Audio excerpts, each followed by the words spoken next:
Namah Shivaya. Om Namah Shivaya.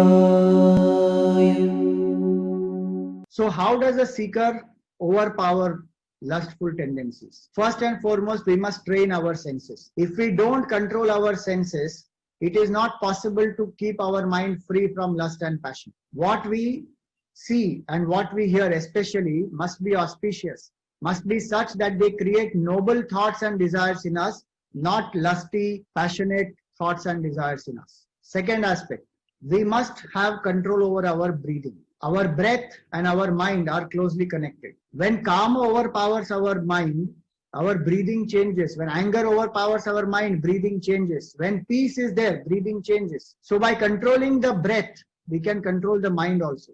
Chale vatam, chalam chittam, nischale nischalo bhavet. Hatha Yoga Pradipika says that. So what we need to do is whenever passion overpowers our mind, we should make our breathing deeper. Slow, steady and deep breathing. Focus on the inhalation and exhalation. That can help us to keep our mind steady and not encourage the passionate tendencies. It will also break the thought patterns as well as the hormones related to that which release in the body. They are also prevented because the thoughts change when the focus comes on the breath. Third aspect, we generally brood over images. Our mind, especially subconscious mind, thinks in terms of images and pictures. So what we visualize must be auspicious. Many times our memories bring up images from the past and we try to relive certain types of pleasure. So our mind engages in fanciful imaginations about enjoyment, about pleasure, about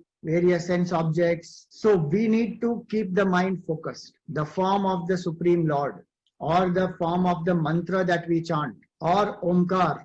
These are various support systems which can help the mind not to engage in fanciful imagination. Also, the energy conserved through the body, through the breath, through the mind control has to be channelized appropriately towards an inspiring goal. Calm also is tremendous energy, just that it is in a wrong direction for a seeker. So the seeker has to channelize it towards a higher purpose. It could be a noble cause to serve the society. It could be to acquire knowledge. It could be to express it in a creative way. So the energy conserved needs an outlet. An inspiring goal, a selfless goal, a higher vision is very important to channelize this energy. Intellectually, we must also develop what we call Pratipaksha Bhavana. To see the negative aspect of what we are brooding upon. Like in Bhajagovindam, Shankaracharya ji says, Manasi vichintaya varam varam etan mamsava sadhi vikaram. His body is nothing but a bundle of flesh, bones, blood, skin, just packaged together. Again and again we think about this, all the exaggerated value that we have given drops away. It is easy for you to say that, don't get into that exciting, lusty mood, that vulgar thoughts, control them. Yes, I know, if I can control, it is wonderful.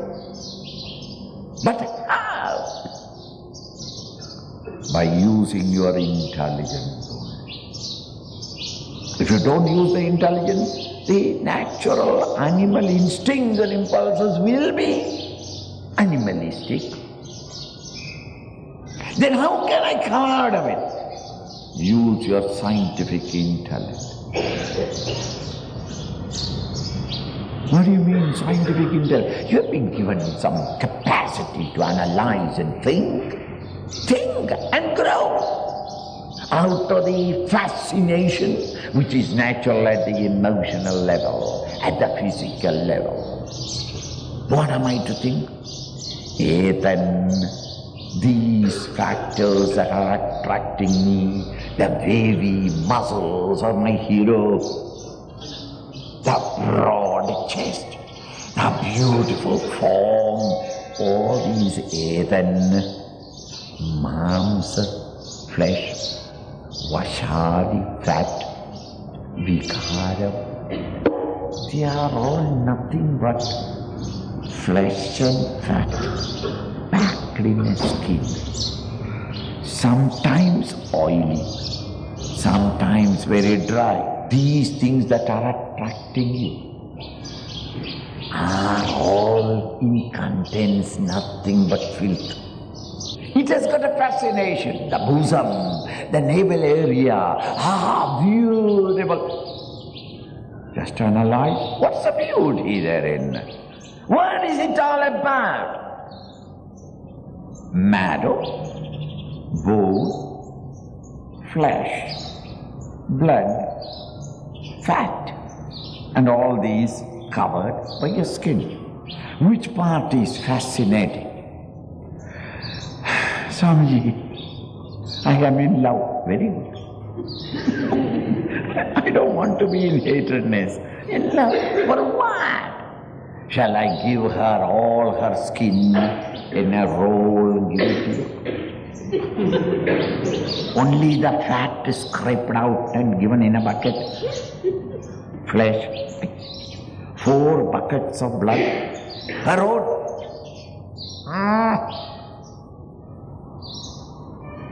Her skeleton, beautifully cleaned, clipped it together in silver, hanging on a beautiful hanger.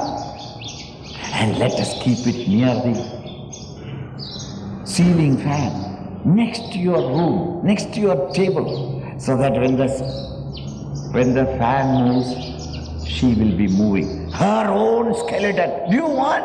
No. Then all of them put together, how do you say? Each one is dirty, filthy, unholy, insanitary. And all of them put together. You say, what you are saying, is the life that is pulsating through it. Think. This Narayana's presence in the bosom, expressing through that form, attracts and enchants. But you misunderstand that. It is the flesh, it is a shape, it is a size that we are attracting. Then all these enchantments are mamsavashadi vikaram. They are only modifications of flesh and fat. Manasi vichindaya. It is not sufficient that you heard once and laughed. That is not sufficient. Manasi vichindaya visheshena chinda. In your own mind, independent of the book and the Swami. Varam is what you Hindi call bara. Again and again and again. 1,000,000 times you have to think. Because 1,000,000 times you thought that it is good, it is wonderful, it is glorious, it is enchanting, it is beautiful. And therefore that vasana is created. It is to be unwound by again and again repeating in your mind. There is only mamsa vikara. It is only a modification of flesh and fat. That is not what is attracting me. But the life, the source or the spring, the divine in him exuding through it. The flavor, the divinity in him expressing through. That is what is attracting me. The more we think about the limitations of the sense objects, the limitations of the sense pleasures, the time, energy, resources that they consume and they deplete, the more we will have vairagya. Also we can think and invoke bhakti in our heart that the Lord who created this body and this whole world with all its tempting objects and who created karma also, how glorious must be that Lord.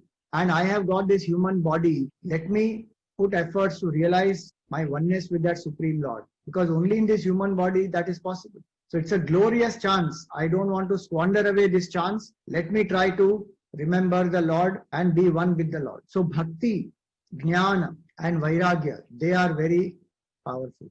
Lastly, at the spiritual level, Lord Shiva's third eye represents the self-knowledge. Kama is based on the body identification. Atma is neither male nor female.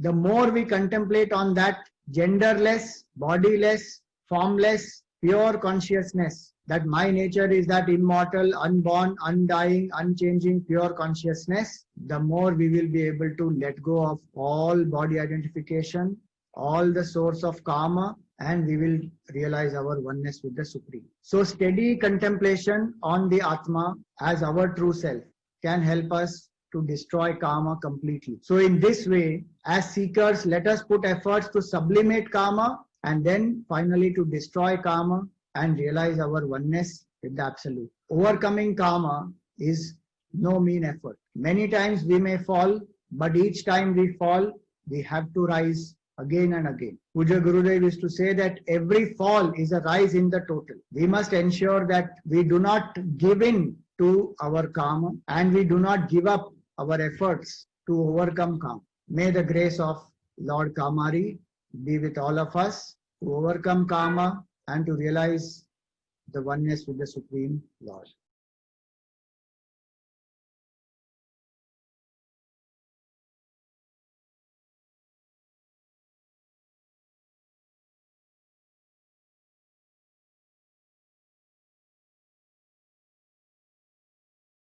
Om Namah Shivaya. Om Namah Shivaya.